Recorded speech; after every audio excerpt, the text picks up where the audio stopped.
Hello, this is Catherine Dubberly, the Answer Lady. Today's subject is closing the toes on socks by using the Kitchener stitch with the assistance of waste yarn. Waste yarn may not be the most common way to do this, but I think there are a lot of reasons to consider it because it makes the process much easier to accomplish. So let's get started. My sock is finished, and I've knitted a few rows of waste yarn in a strongly contrasting color because that's going to make the work much easier to do. Now I'm going to take the yarn tail from the waste yarn and use it to lift the stitches and thread them onto the yarn tail. It's okay if you split a stitch. I'm probably going to. This is just to hold the work and to draw in the waste yarn so that we can tuck it out of the way.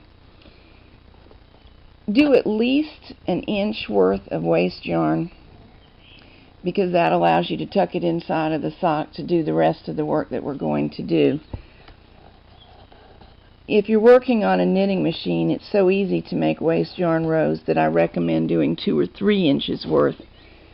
Then you won't have to draw them in as I'm going to do for this loom knitted sock because they will just fold inside. There will be enough knitting to fold neatly inside the sock. And you could certainly do enough waste yarn loom knitting if you were patient, but I'm not that patient. It is true that many people Kitchener stitch successfully by lifting the lifting the stitches and putting them onto regular knitting needles or one strand of yarn or circular knitting needles. And I have done all of those things. They work fine, but I just find this method much easier to see what it is that I'm doing, to the point that I think it's worth knitting the extra few rows of waste.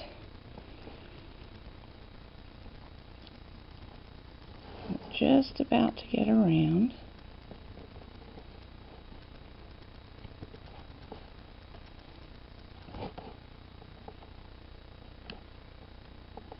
I did not have any cotton yarn handy, but cotton yarn is particularly good for the waste yarn row.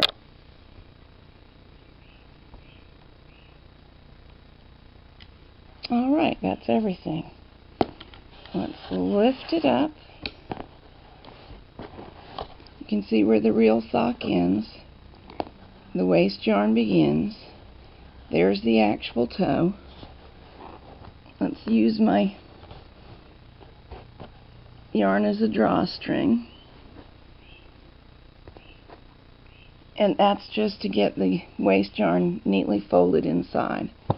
So let's turn it to the inside now. I'm trying to use my needle as a guide, and I've got to feel around with my fingers for it. There we go.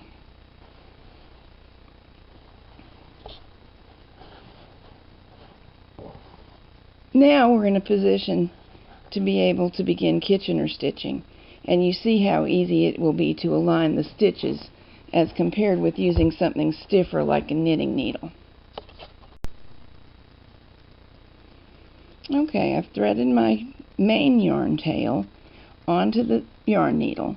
We're going to start at the edge where the yarn tail appears and come up through the very first stitch on one edge. I'm going to refer to it as the bottom edge of the fabric.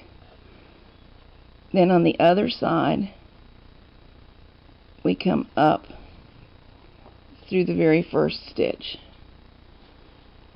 Now we go down through the stitch that we went up through on the bottom edge the first time and up through the second stitch. Got to get that extra tail out of the way there. And we do the same thing all the way across. Down, up. I found it very helpful when another knitting teacher pointed out to me that we go through each stitch twice. this is one stitch. So although my up is on the right hand side of it, I'll go down on the left and up through the following stitch. Sometimes that happens, it's what just did, where you've got to flatten out.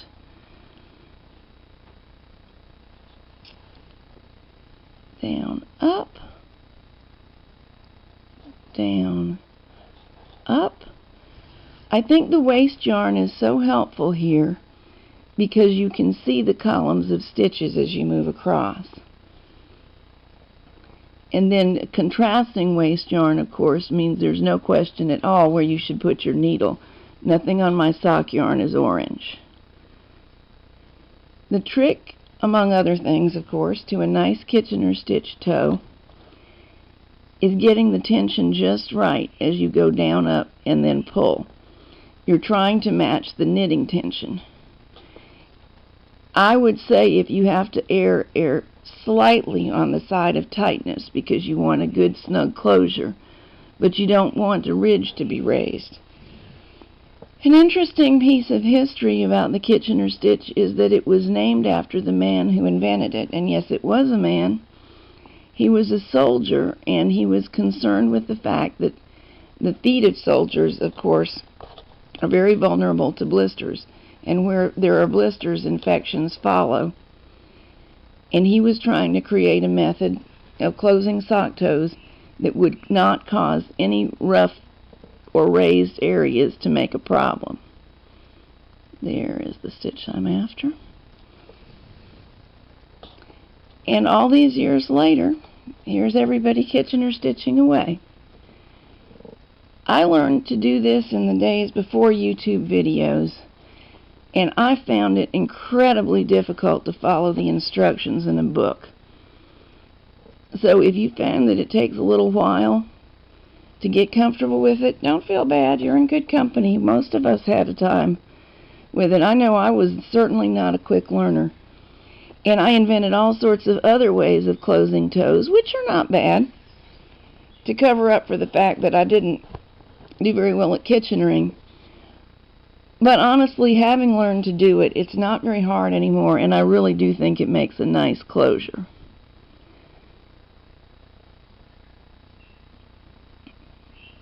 Well, that one doesn't want to come up. There we go. One nice thing about this is that as we get across, we'll be able to check before removing the waste yarn. So if I've made any mistakes or missed any stitches, I'll be able to remove my yarn that I'm stitching with now, realign the toe, and start over. And I won't drop stitches because they're all being held on that waste yarn that's inside the toe right now.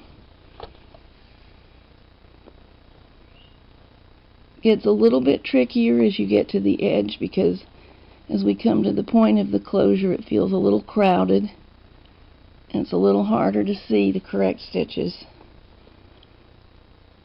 Down, there we go, up,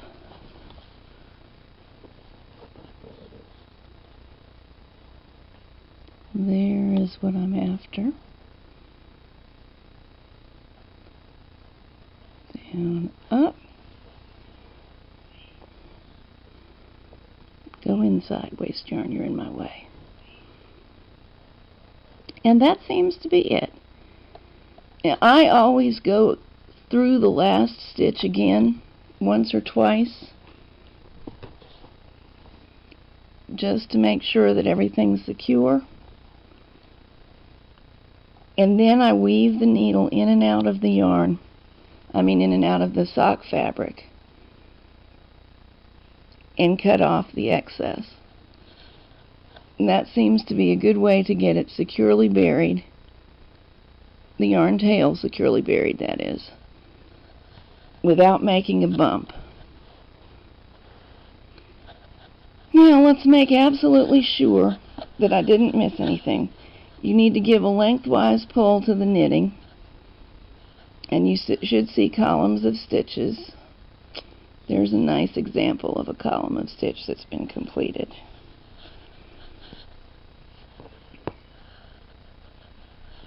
believe everything is okay.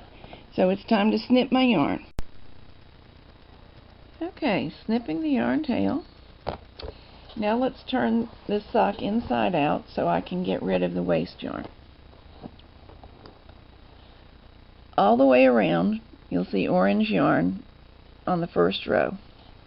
We're going to snip those every few stitches. Make sure you lift them away from the main yarn before snipping, and you'll be able to pull out a section. This particular part of the project is yet another great reason for using a contrasting yarn. The one I used was a great contrast. It's not very tightly spun. Had it been, it would be even easier to work with. But we will manage just fine. The reason I say that a more tightly spun yarn would be even better is what you see happening, a little bit of splitting of the yarn as I pull it up. And I would have avoided that in a yarn that stayed together a little bit more because of its tight spinning. I might have enough trimming to pull it all out now. Nope.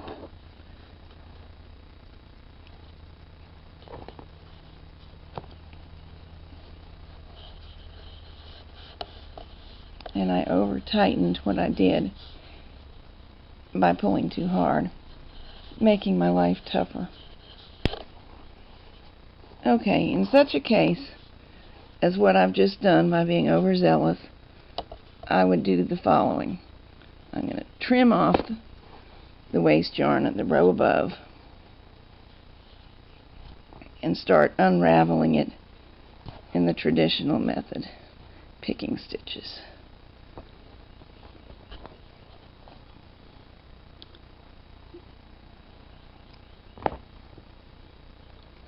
Pick out little fuzzies, and eventually we will get it all. There's no big crisis if a tiny piece of waste yarn is left, but it's bright orange and it really does not match our sock. Okay, there, it's gone. Turning the sock back to rights. Here's the toe. And you can see that with the waste yarn disappearing, the bumpiness of the toe has disappeared also. It's nearly perfectly smooth. There you go. So that's kitchenering with the use of waste yarn, and I hope you find it helpful. Well, you're never going to guess what happened to me. I got this video finished, or so I thought, and I loaded it all the way onto YouTube and was watching it to make sure there were no problems when I thought I saw that I had a hitch in the stitching and that there were not neat columns of stitches all the way. So I took the video down immediately, of course, and took a better look at the sock so that I could fix the problem if there was any. Turns out there wasn't any, but what we had is an optical illusion from all of these little bits and pieces of color that are presented by this yarn. So what I thought I would do is make another little bit of video in which you get to watch me trace the columns of stitches, which I'm doing for you now, so that you see that we do in fact complete columns of stitches by working the Kitchener stitch. If you don't get this effect, you did get a half a stitch off somewhere, and I've done it. You probably will sometime in your career as well. Fortunately, today wasn't the time.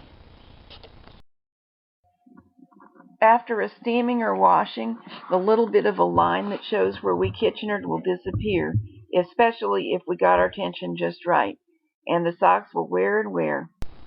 Happy knitting, and bye now.